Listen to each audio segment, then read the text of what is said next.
Hey, good morning everyone, and welcome to my first vertical live stream. And the topic for today is, of course, 7 easy ideas for your vertical live.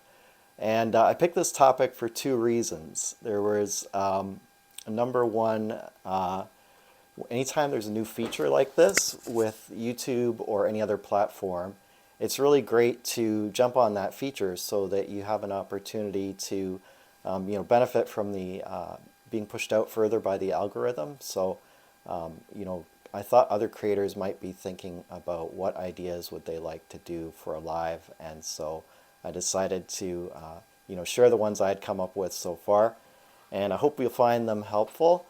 And the other thing, of course, is just the document, don't create approach. I was already thinking about this myself, so I found that there was definitely going to be some value to um, just sharing that as well. So it makes it a little easier content to create. The other nice thing about lives, of course, is that you're doing it live. You're just talking to the camera, and there's not as much editing or anything like that to do a live. So all those reasons thought people might be thinking about what are some good ideas for live streams. And so we'll get right into it with the first one here, which is unboxing and product reviews. I think these are really easy ideas. These are ones you can do at home, and it works best probably with a physical product. So, for example, one of the recent pieces of gear I got was this Kodak Easy Share color science camera, which I think is pretty cool. I'm looking forward to testing it out soon when the weather gets a little warmer. And the thing about this is it arrived in the mail. It was in a box, but I quickly unboxed it because I wanted to check it out. So there's no more box anymore, and I guess that's the challenge with unboxing products. It does take some preparation. You've got to think about all the different features and how you're going to talk about them, and then do the unboxing. So a little bit of, I guess, patience involved in that. Suppose I could just put it back into a box and then unbox it. Or the other thing I was thinking of was that you could record the unboxing and do a voiceover later after you've had time to do the research and script out in a basic way what you want to talk about. But nevertheless, I think unboxing product review type videos would be a really easy one to make at home. And you could make them, quick. They don't have to be long. You could do like a 5-minute vertical live just showing your unboxing. So the next one I have here, idea number 2, would be a studio tour. Now I'm not going to move the camera because I've got it all set up and I don't want it to get messed up. But studio tours are another great option. You can show around, what's your workspace, what are the equipment that you're using. Maybe there's some personal items you want to talk about. I might mention this desk, for instance. It's the desk I've used ever since I was in university. I've used it at all my jobs, and it's probably going to be my forever desk, I think. So just telling people like stories about how you create content or different things around your studio. And I'll say, hey Carson, thanks for joining today's live. The next one I think might be one that you're interested in, which is quick tips. So that's like we're doing right now. I have some quick tips or ideas for YouTube.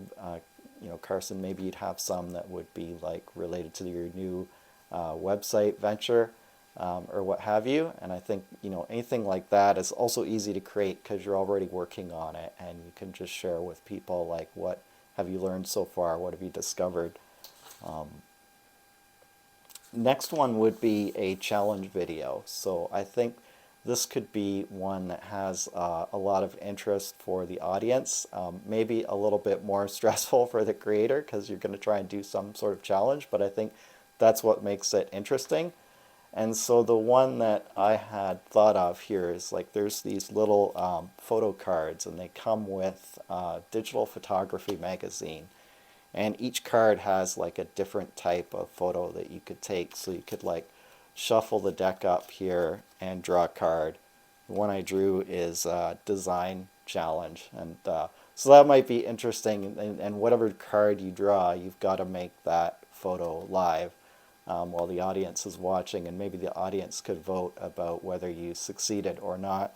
And yeah, like I said, there's a bit of risk. I'm not a designer, so I don't know how I would create those. I'm more of an outdoor photographer, but that again kind of makes the live stream idea a little more interesting, and you have a chance for like some audience engagement that way too. So that's another idea. Idea number 5 would be industry news. So anything, there's always stuff happening in the content creation industry or any kind of industry sector these days. You could go on, talk about your reaction to news.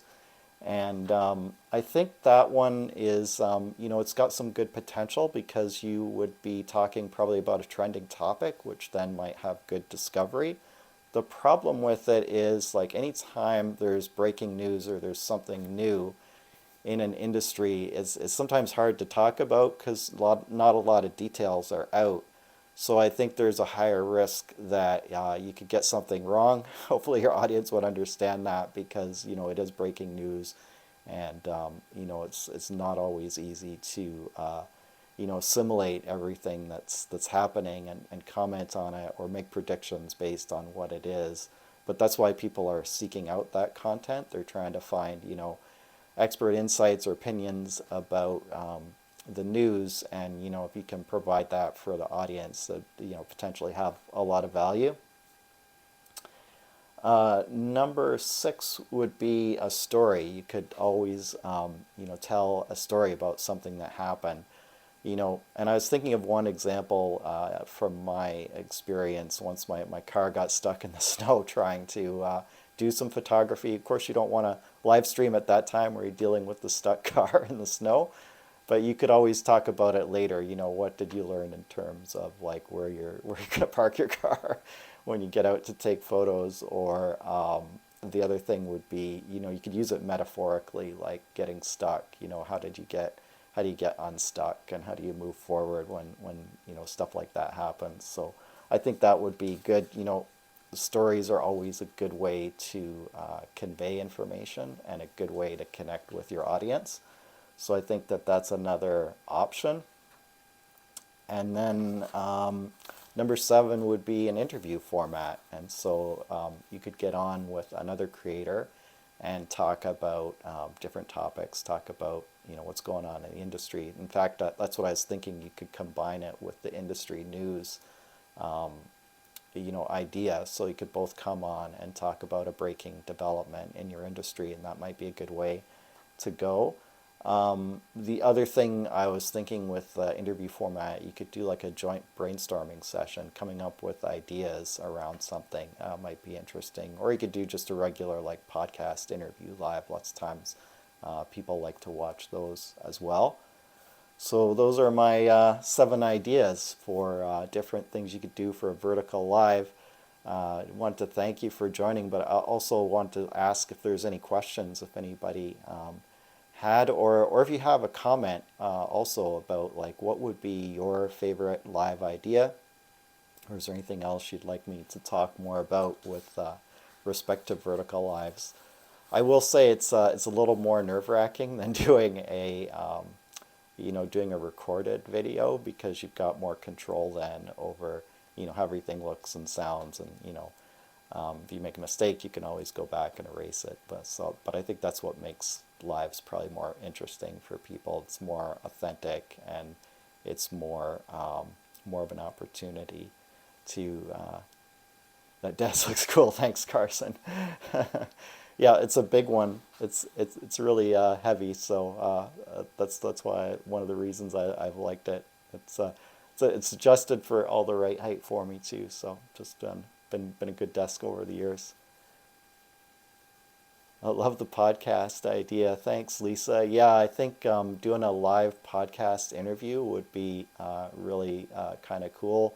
It does add that extra, I guess, dimension of authenticity. And I was saying earlier in the live stream that one of the things is it's kind of nice for the creator in a way, because it's so much less production to put that out. I think probably you know, that you do end up being a bit of a perfectionist sometimes when you do have that level of control over the content, and if you're like me, you end up spending way too long trying to edit stuff and make it as good as you can, whereas sometimes I think you could do like 80% as well just by doing something like this, by going live and just doing the content. And yeah, Lisa, you asked the question, can you do vertical live on desktop? I was just watching, before we got on, I was watching the YouTube Creator Liaison channel, and they have a little